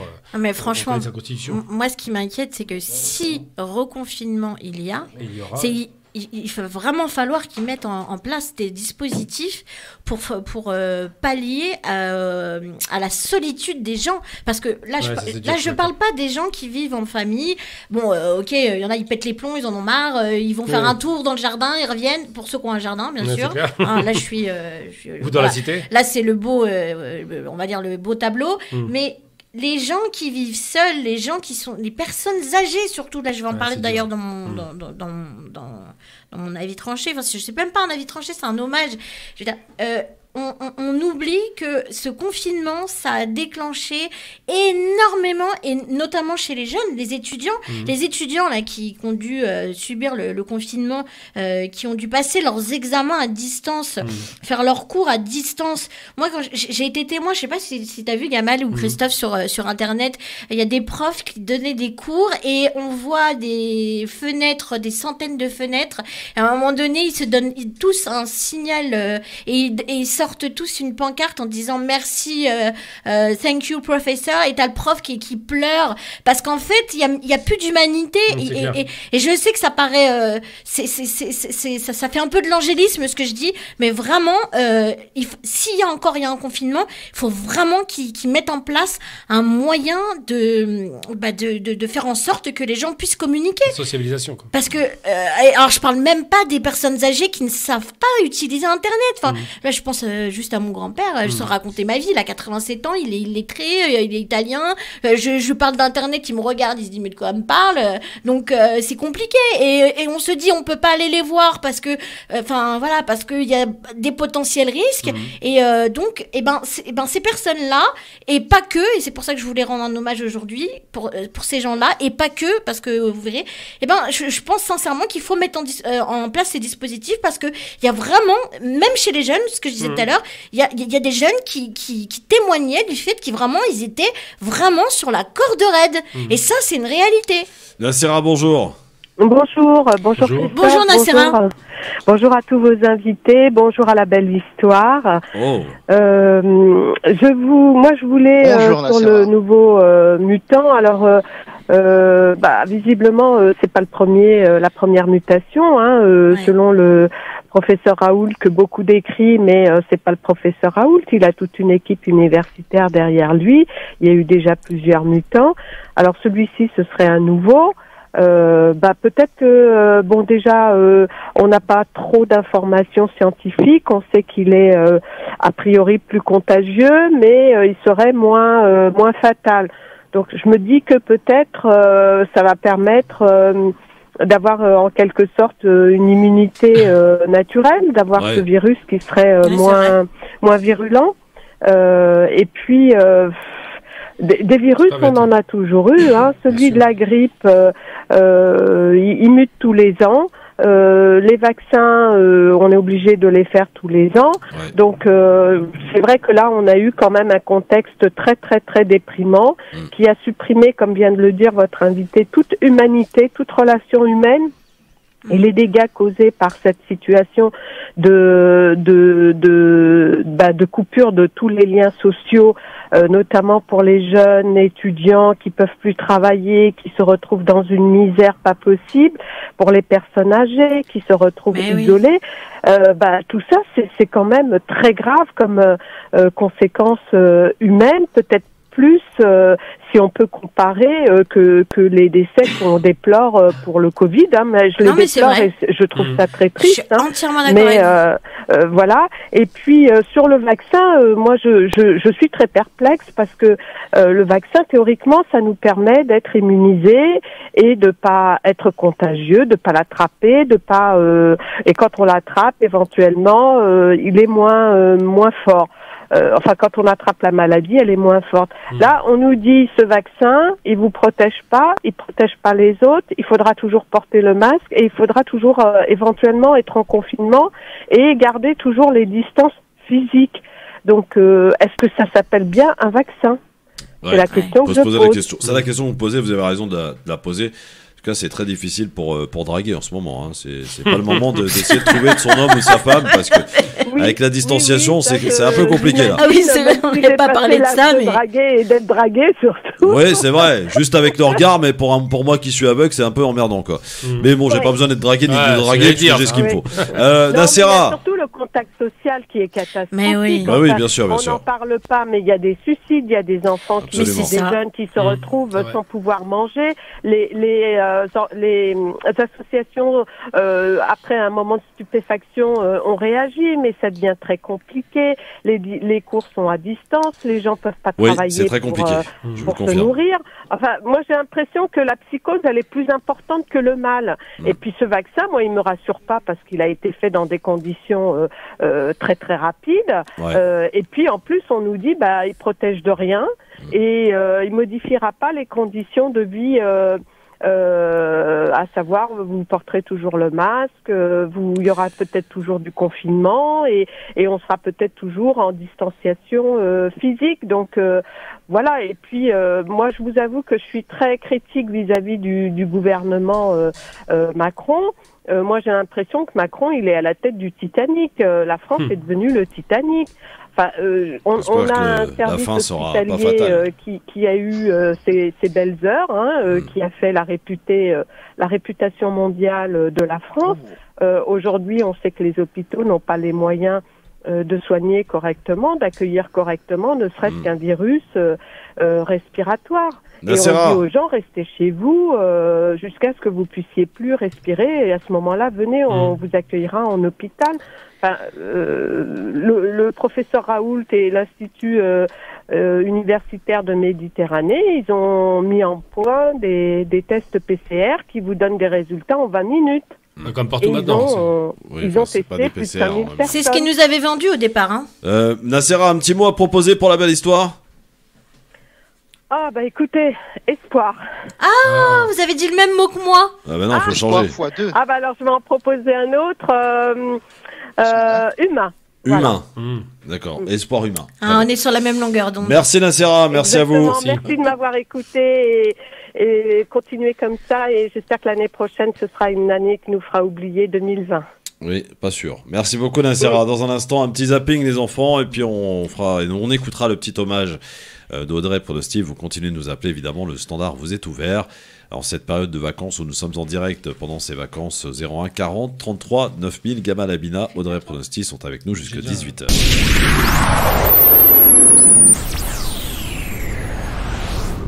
France Maghreb 2, France Maghreb 2. Ça s'appelle le Grand Forum, les amis, tous les jours, 16h-18h sur France Maghreb 2, avec Gamal Abina, avec Audrey Pronosti, avec Karim. Karim, bonjour. Bon, Christophe, je suis en train de tousser. Oui, bah tous, mon Bonjour, vieux. Qu'est-ce que je te dis tous? Bon, je voudrais dire à Madame Pronosti, je suis Audrey, c'est ça? Oui, bonjour Karim. Tu sais que j'ai entendu sur RFI la responsable du blog. Ouais. Qui parlait des... Attends, je vais boire un coup parce que j'y arrive plus là. Ah oui, ça y est, ça. Qui parlait des 15 ans du journal. Oui. Effectivement.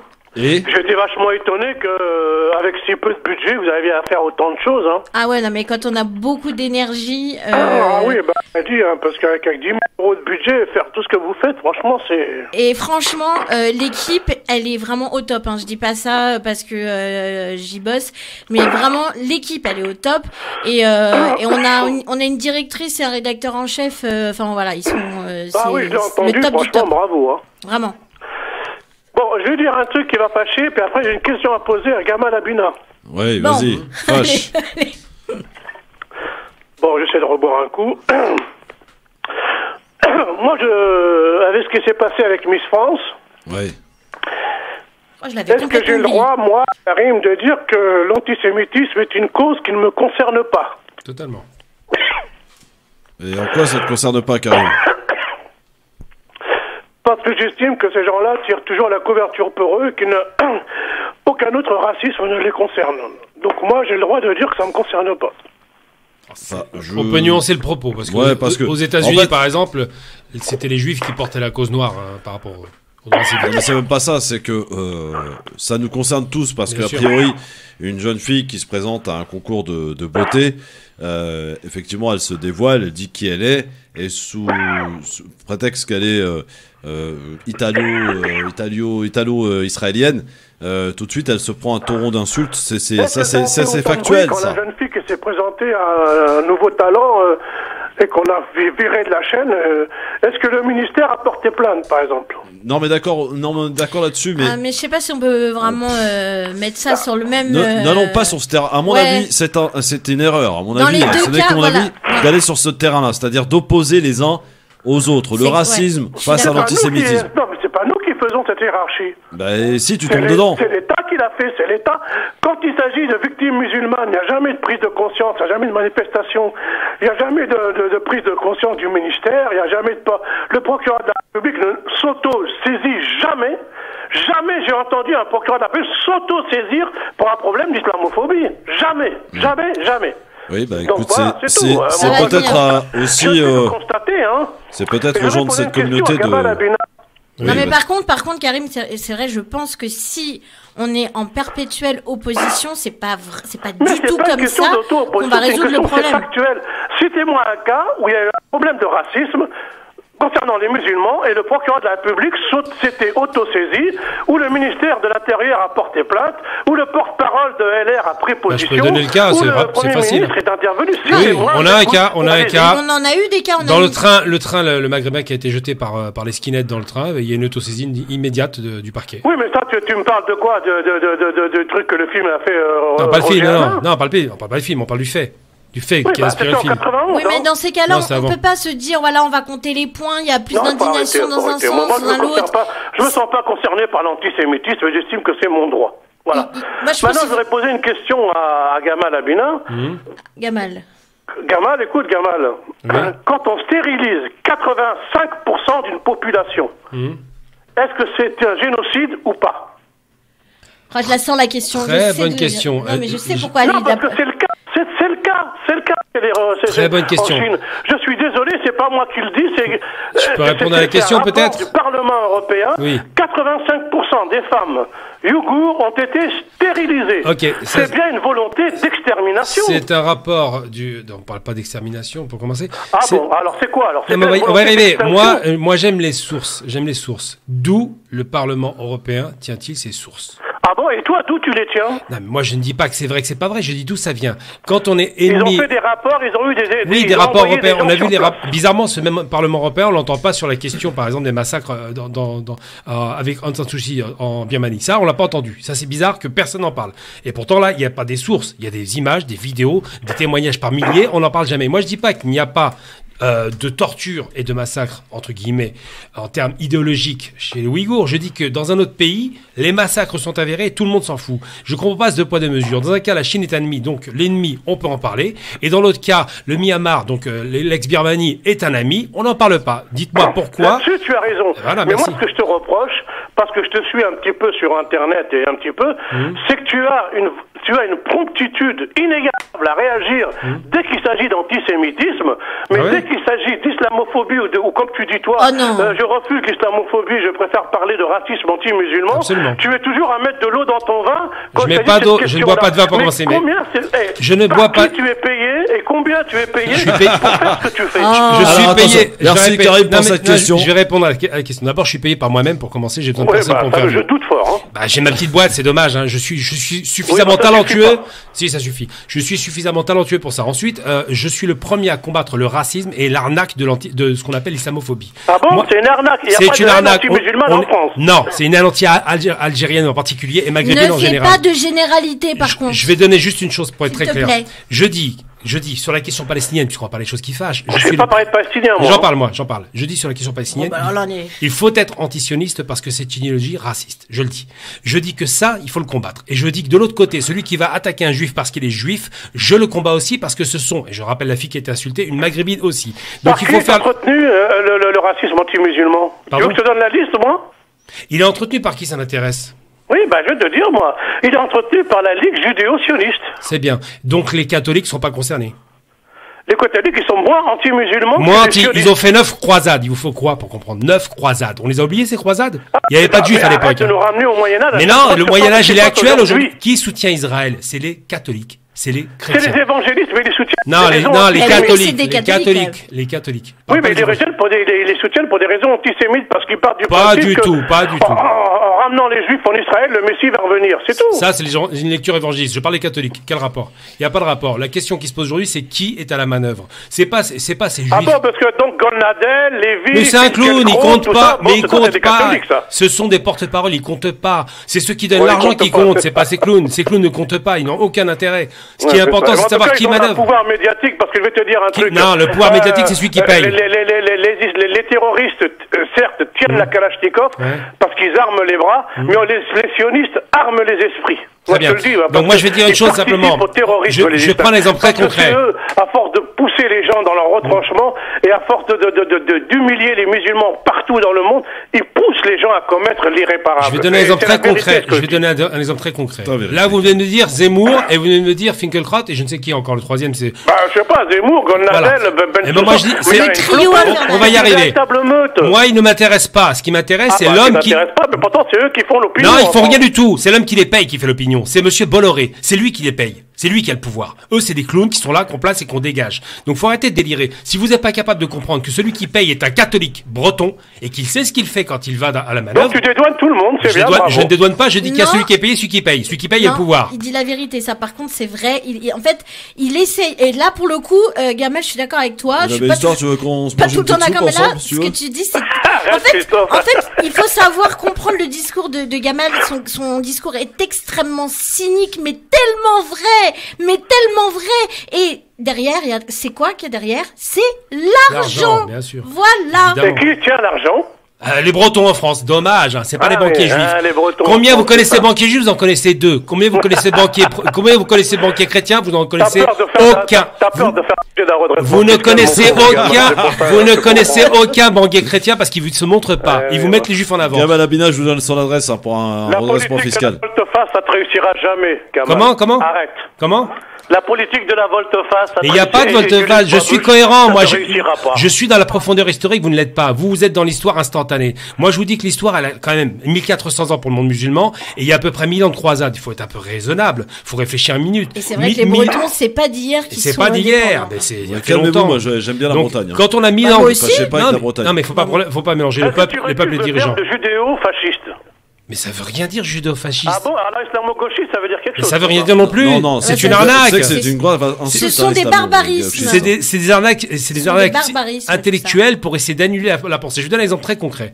Moi, je réfute le terme complotiste. On a le droit d'interroger des choses qui paraissent louches. On a le droit. Même si on dit que la Terre est plate et que c'est ridicule de le dire aujourd'hui, on a le droit de le dire. On n'a pas le droit de disqualifier quelqu'un parce que soi-disant il serait complotiste. Ça, c'est des termes pour disqualifier la pensée. Je rappelle qu'à l'époque des nazis, par exemple, on utilisait un terme très intéressant. On parlait de judéo-bolcheviques. Étrangement, on parlait aussi de judéo, les plutocrates, donc les judéos qui étaient pour le capitalisme financier. Chaque fois, on a des termes de disqualificatifs pour disqualifier les gens. Donc, c'est pas comme ça. C'est pas un judéo-fasciste pour toi. Mais Zemmour, c'est un juif complexé d'Algérie. C'est un juif qui connaît même pas son vrai nom de famille parce que c'est pas son. Je te pose la question. Non, ça n'en est pas. C'est un type qui veut se faire accepter par la France en se croyant plus français que le français. Zemmour, d'ailleurs, je l'ai provoqué plusieurs fois, mais il n'a pas le courage. Zemmour n'a pas le courage d'un débat avec moi parce qu'il préfère prendre des types de moindre facture, comme un comique marocain qui est incapable de lui tenir tête. Moi, en 3 minutes, je le dézingue parce que je sais d'où il vient, je sais qu'est-ce qui le pousse à agir comme ça, et quels sont les complexes d'un type qui est petit, malingre, mal dans sa peau, qui ressemble à Monsieur Burns et qui était incapable de développer un discours cohérent. On dit pas le physique. Non, mais je dis qu'il ressemble. Bon, je voudrais juste finir. C'est avantageux pour lui. Tu me permets de donner un mot à la volte-face la volte n'importe quoi. La belle image. La belle histoire. La belle histoire. C'est du n'importe quoi. Tu es devenu une référence. Donc, le mot, Karim, vas-y, le mot. Volte-face, parce que je vais te dire, Oula. Abina se comporte comme un arabe, c'est-à-dire qu'il change d'opinion à chaque fois que le ministère de l'Intérieur lève le ton. Je suis fier d'être arabe et fils de résistant. Je suis fier. Non, mais je vais te dire, je suis fier d'être arabe, fils de résistant arabe qui a combattu contre le colonialisme, et je ne suis pas. Du lèche-babouche, du lèche-cul. Le lèche-babouche, c'est celui qui écoute son maître. Je n'écoute aucun maître. Maintenant, si vous n'êtes pas capable d'avoir un peu de fierté, c'est dur pour vous. Ça, j'adore. Abina, il se fait attaquer de partout. Ouais, mais ils sont pas très forts intellectuellement. Comment ça? Non, c'est mes auditeurs, oh! Oui, ils sont pas très forts. Les gens qui attaquent comme ça. Quand on dit des bêtises, non, mais quand un auditeur dit des trucs aussi stupides que Zemmour dirige ceci, cela, il a rien compris. Mais c'est pour t'embêter. Non, il le pense vraiment, lui. Il est intimement convaincu de son truc. Il croit vraiment que les juifs contrôlent le monde, par exemple. Alors qu'il profite comme tous les autres de la situation, c'est tout. Il n'y a pas de contrôle du monde. C'est les Chinois qui contrôlent le monde aujourd'hui. Ça, c'est clair. T'avais un coup de gueule, Gamal. Moi, j'entendais ça depuis les années 80. On me disait, le jour où le peuple chinois se réveille, la terre tremble. Absolument, elle tremblera, elle a tremblé. Alors, Gamal, ton coup de gueule. Moi, j'ai un coup de gueule. Bon, alors, évidemment, ça va gêner certains qui sont dans le complotisme judéo-bolchevique, pour rigoler. Quelque chose de dégoûtant qui a été fait aujourd'hui, que Rokhaya Diallo, pour lequel je lui maintiens toute mon admiration et mon amitié, a dénoncé. Il y a une radio qui s'est autorisée. Alors maintenant, on a de plus en plus un discours de plus en plus négatif et de plus en plus dans la négation des réalités. Alors je vais dire ce qui a été dit. Sans la France, Madame Diallo serait en Afrique avec 30 kilos de plus, 15 gosses, en train de piller le mille par terre et d'attendre que monsieur lui donne son tour entre les 4 épouses. Bon, alors, je parle même pas du caractère ultra raciste. Je précise que c'est une auditrice. C'est une auditrice qui téléphone à une radio, et la radio ne sait pas insurer. Je parle des auditeurs qui étaient dessus, des animateurs, n'ont pas trouvé ça choquant. Pire encore, et c'est pour ça que d'ailleurs, il y a une saisine du CSA de la part de Bachelot. Pire encore, ils n'ont pas dit, non, cette femme est raciste, c'est dégoûtant, on va l'arrêter, c'est inadmissible, avec des clichés éculés, pathétiques. Il y a une Afrique, apparemment, il n'y en a pas 10. Et surtout, de dire des choses dégoûtantes, ça rappelle Soral en son temps quand il parlait d'Ouria Bouteflika et qui disait elle serait restée en Algérie avec des peintures de guerre sur le visage. C'est la même chose. On va être très clair. Quand les animateurs n'ont pas condamné ce terme, et pire encore, on dit un truc qui est d'une débilité primaire de dire cette dame a raison.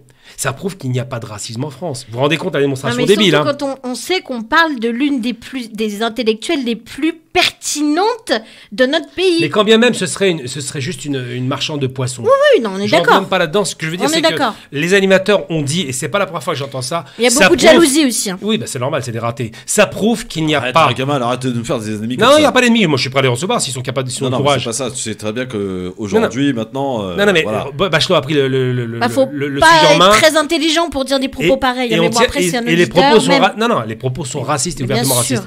De dire il n'y a pas de racisme en France, c'est tellement débile que ça en est impressionnant. Alors je vous dis, il y a un titre qui s'appelle De Vecchio. C'est une non-maîtrise de l'antenne de la part de Non, c'est pas ça. Ça, c'est normal que quelqu'un dérape à l'antenne, comme on l'a vu ce monsieur-là qui disait n'importe quoi. Ça arrive. Le problème n'est pas là. Le problème, c'est que les animateurs ont relayé et confirmé le propos. Ils ont dit, ça prouve, comme dit madame, qu'il n'y a pas de racisme en France. Non, l'animateur s'est excusé auprès de... Quand C'était quel animateur? C'est Rokhaya Diallo qui l'a dit sur Twitter. A posteriori. Et elle a dit qu'elle accepte ses excuses. Oui, a posteriori, on ne peut pas accepter qu'un type dise, ça prouve les propos tenus racistes, qu'il n'y a pas de racisme en France. Déjà, c'est raciste d'emblée, et surtout, mais quelle imbécilité. Quel est le pays au monde qui ne connaît pas le racisme? Rassure-moi, c'était pas Berkoff, il n'aurait pas laissé passer ça. Il n'aurait pas laissé passer ça. J'entends bien, mais ce qui se passe, c'est pas ça. Le problème, c'est que les types s'excitent et ils commencent à nous dire quoi? Ils nous font un tableau. J'ai entendu il n'y a pas longtemps par De Vecchio nous dire, écoutez bien, vous allez rire. Il n'y a pas de racisme en France parce qu'il n'y a pas de cris de singe dans les stades. Vous vous rendez compte?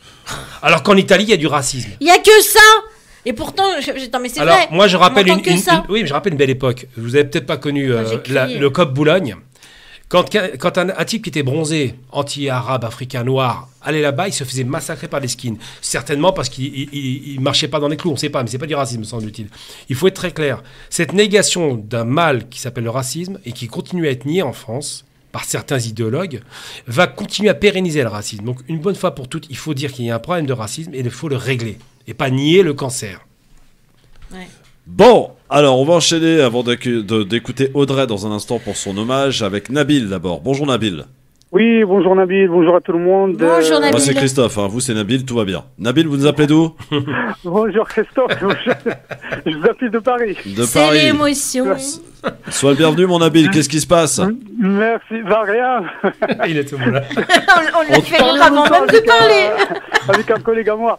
Je vais juste vous dire que mon premier amour à mon arrivée en France, il s'appelait Audrey. Oh. Voilà. Elle était gentille. Pardon? Elle était gentille. Ça s'appelle Audrey. Super. Ouais. Bon, ça va là. Merci. Par contre, moi, le nouveau virus, ça me dérange pas trop parce que là, on a commencé de vivre avec, et de prendre l'habitude. Il faut pas avoir peur, c'est tout. Et ça me dérange pas plus que la présence de M. Gamal sur votre plateau. Elle est bonne, très bien. Merci, cadeau. Il est insupportable. Il est insupportable. Il est insupportable. Ah, c'est un compliment, merci. Et c'est pour ça qu'on l'aime. C'est un compliment. C'est un bon compliment, merci beaucoup. Bonne soirée à tout le monde. Merci. Bonne soirée, Nabil. À bientôt. T'es très aimé. Karim, bonjour Karim. C'est classique. Karim, qu'est-ce qui se passe? Il est où Karim? Il s'est barré. Il n'a pas dit bonjour. Alors il n'a pas dit bonjour. Il voilà. est parti. Qu'est-ce qui se passe avec Gamal là? Qu'est-ce que vous avez contre Il y a un fan club, c'est normal ça. Ah oui, c'est ça. De l'instant, on n'est pas lisse. Mais Gamal, vous savez comment il est, lui, Gamal? Dès l'instant qu'on parle de moi, que ce soit en bien ou en mal, l'essentiel, c'est qu'on parle de moi. Voilà. Il est comme ça, le Gamal. Voilà. Ouais. Vous avez compris, les enfants, c'est comme ça chez lui. Alors arrêtez de parler de lui parce que comme ça, sinon il va pas être content. On va l'éteindre. Bon, alors ma chère Audrey, est-ce que tu es prête? Oui. Bon, alors avec toi, nous allons t'écouter parce que ça va très très vite. Ouais, c'est vraiment très animé. Je vais te lancer une petite musique, un petit piano, une petite musique de piano toute douce, pour que tu puisses nous parler un petit peu des disparus. C'est ça, c'est un hommage? Non, pas disparus, les oubliés et ceux qu'on n'oubliera jamais. Très bien. Attention, musique maestro, on y va. C'est parti. Aujourd'hui, je voudrais vous parler des oubliés, oui, car il y en a eu beaucoup trop. Juste un petit hommage. Cette année aura été lourde en épreuves et chacun a pu le vivre personnellement à sa façon. La crise sanitaire, tout le pays a révélé la nature profonde de l'être humain. Beaucoup se sont repliés sur eux-mêmes, d'autres ont eu peur, certains n'ont malheureusement pas eu la force d'y résister et d'autres ont fait preuve d'un altruisme exemplaire. La France, absorbée par une actualité débordante, a dû faire face. Et cette fois, j'aimerais rendre hommage à ceux qui sont partis, aux oubliés, et à ceux à qui on ne pense jamais, ceux qui sont partis aussi cette année, et que on n'oubliera jamais. Je pense aux sans domicile fixe qui ont dû affronter le froid déjà d'ordinaire, mais en plus avec le manque de soins, alors que le pays n'était même pas encore en incapacité d'apporter les protections de base à ses citoyens. Je pense aussi à ces femmes dans la rue qui ont dû survivre 2 fois plus avec ce virus et les dangers qui subsistent. Et j'ai aussi une pensée aux femmes victimes de violences qui n'avaient pas d'autre choix que de subir pendant ce confinement où la sortie n'existait plus, car même si tout le monde n'avait cessé de marteler qu'il y avait assistance, les chiffres n'ont cessé d'augmenter. Je pense bien sûr aux personnes âgées vivant seules chez elles, où le quotidien s'est assombri d'un coup, éloignées de leurs proches et tous les liens sociaux, et même le simple plaisir d'aller acheter une baguette leur était privé.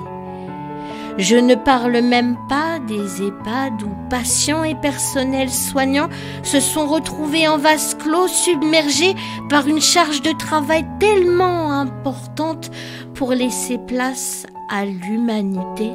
Oui, heureusement. Quant aux hôpitaux, alors, n'en parlons pas, ces infirmières qui ont trop vite été oubliées, applaudies chaque soir pendant le confinement, le premier, oui, comme un signe d'espoir, mais qui était aussitôt ignoré lors du déconfinement, comme pour essayer d'effacer ce mauvais cauchemar, mais qui n'était pas encore terminé. Des oubliés, oui, il y en a beaucoup, car cette année a compté tellement d'angoisse, que ce soit à travers les différentes interventions médiatiques du gouvernement, toutes plus incongrues les unes que les autres, celles des politiciens ou des pseudo-éditorialistes. On oublie vite tous ces jeunes qui se sont mobilisés, eux, de leur côté, pour apporter des milliers de colis alimentaires, qui n'ont pas hésité à donner de leur temps pour aider leurs voisins et les anciens même. On oublie vite aussi le quotidien bouleversé de certaines familles, parfois monoparentales, faisant face à l'éducation de leurs enfants et de leur métier parfois aussi mis en péril. On ne pense même plus au rôle essentiel des pompiers, des éboueurs, des femmes de ménage, qui demeurent probablement les plus silencieux et les plus utiles. On oublie tellement ceux aussi qui sont en marge de la société, incarcérés, emprisonnés, qui, eux, ont vécu cette crise sans précédent dans des espaces surchargés, en manque d'hygiène et certainement pas suffisamment écoutés. Et voilà que lors du premier confinement, on oublie vite la colère qui a explosé. Que ce soit les étudiants isolés reconfinés par la suite, quelques mois plus tard, et ça repart, ou les victimes de manifestations contre des lois insensées, des blessés, des morts liées aux violences policières, oui, elles sont toujours là, comme celle de Cédric Chouviat en début d'année, le 5 janvier 2020. Et pour finir, je voudrais parler de ceux qui nous ont quittés, mais ceux que nous n'oublierons pas. J'ai dressé une liste car il y en a eu beaucoup. Les premiers, nous avons eu Kobe Bryant, Mary Higgins Clark, Jacques Desange, Kirk Douglas, Lee Young, l'un des tout premiers médecins à avoir alerté sur la pandémie du Covid-19, Hosni Moubarak, ancien politicien égyptien, Albert Uderzo, le célèbre dessinateur de BD, Patrick Devedjian, Pierre Bénichou, le grand Pape Diouf, pour ceux qui supportent l'OM, et Idir, Oui, le grand Idir nous a laissé son patrimoine musical le 2 mai. Et tout un tas de noms. Little Richard, Michel Piccoli, Maury Kanté, Guy Bedos, Ennio Morricone et Zizi Jeanmaire ont décidé à tout jamais de se taire. Quant à Jacqueline Sauvage, Gisèle Halimi, Alan Parker, eux aussi ont décidé, eh bien que c'était l'heure. Annie Cordy, Bernard Debré, François Debré aussi, Moussa Traoré, Ahmed Ben Salah, Juliette Gréco sont partis à la rencontre du Très-Haut. D'autres encore sont partis, évidemment. Samuel Paty, ce professeur, en octobre. Sean Connery, cet acteur. Pierre Simonet, résistant et haut fonctionnaire français, ne l'oublions pas. Charles-Henri Flammarion. Christophe Dominici. Le grand Diego Maradona. Et Valéry Giscard d'Estaing pour cette fin d'année. Au revoir. Au revoir. Merci Audrey pour cet hommage, rendu à toutes ces personnes. Il y en a beaucoup quand même. Oui. Il y en avait beaucoup et encore il a fallu que j'écourte parce que. Mais cette année, en fait, j'ai voulu les retracer par même parce que j'ai trouvé que cette année, elle était assez chargée au niveau des décès. Enfin, à chaque fois, je me disais, mais tous les jours, il y avait une personnalité qui partait. Bon, mon Kamel, je suis désolé, on n'aura plus le temps. 30 secondes. Ouais, vas-y, 30 secondes, Alors, pas plus. Tout simplement pour dire à Audrey que c'est très beau ce qu'elle vient de nous citer, que la musique derrière accompagnait bien ses paroles, et ça, c'est très très beau. Je voulais tout simplement dire tout à l'heure, entre l'échange de cet auditeur et de ton invité souffre, à mon avis, d'une certaine forme de suffisance. Il faudrait, s'il me le permet, bien sûr, il n'y a pas d'agression, parce que je crois que aujourd'hui, il faut être enclin à finalement s'enrober, voire rejoindre ce parti de l'amour. Parce que vous savez, je vais le dire et je vais le résumer très brièvement, l'amour est plus fort que tout. Donc prenez donc le parti du plus fort et rejoignez ceux qui en font justement écho partout. Je vous dirais tout simplement à vous, monsieur, qui peut-être en politique envisagez des choses, croyez que cette suffisance doit également trouver un chemin qui n'est pas le bon, parce que tout à l'heure, votre auditeur a pointé un certain nombre de choses, et je l'ai rejoint parce qu'effectivement, il y avait une vérité, et cette vérité, elle est toujours bon à dire. Voilà. Merci Kamel, merci à toi. Dans un instant, la belle histoire, le titre de la chronique ce soir. Sous vos applaudissements. Sous vos applaudissements. Très bien, à tout de suite.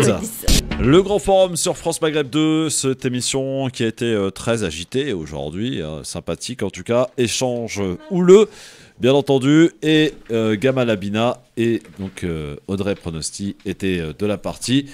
Et nous allons accueillir maintenant la belle histoire, sous vos applaudissements, s'il vous plaît, la belle histoire. Allez.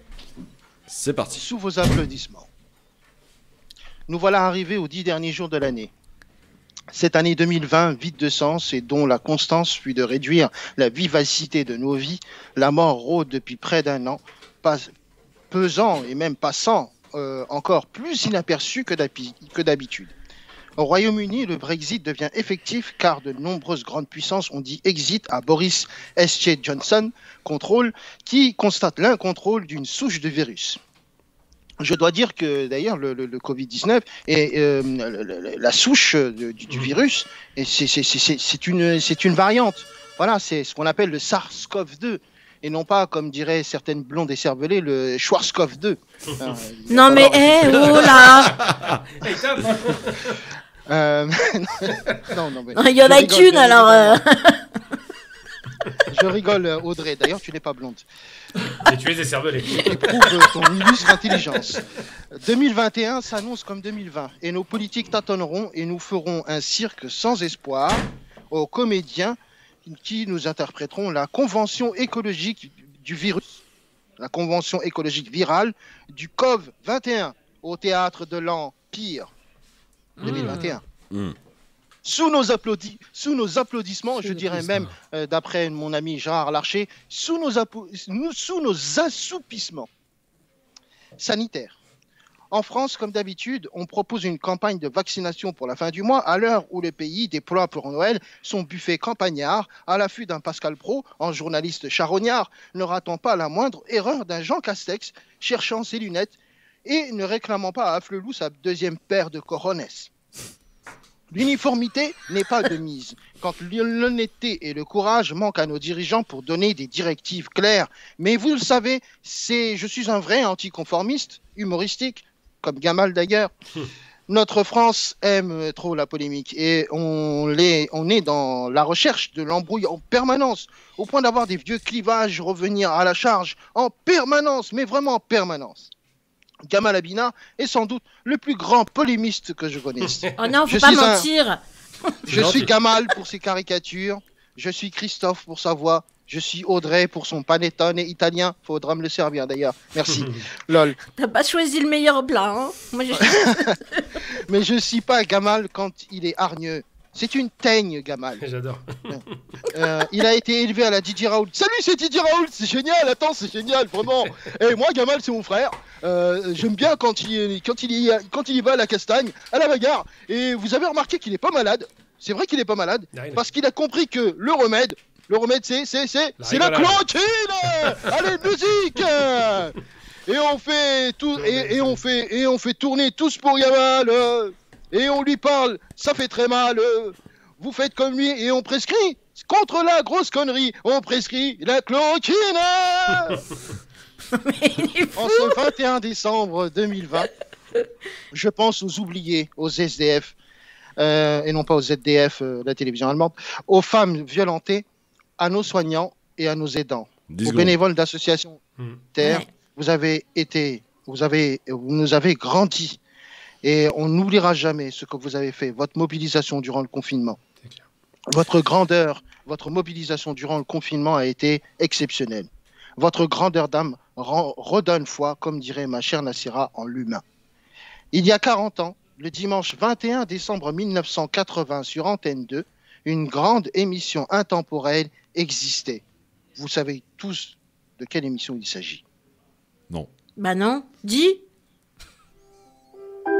Ah, l'école des fans.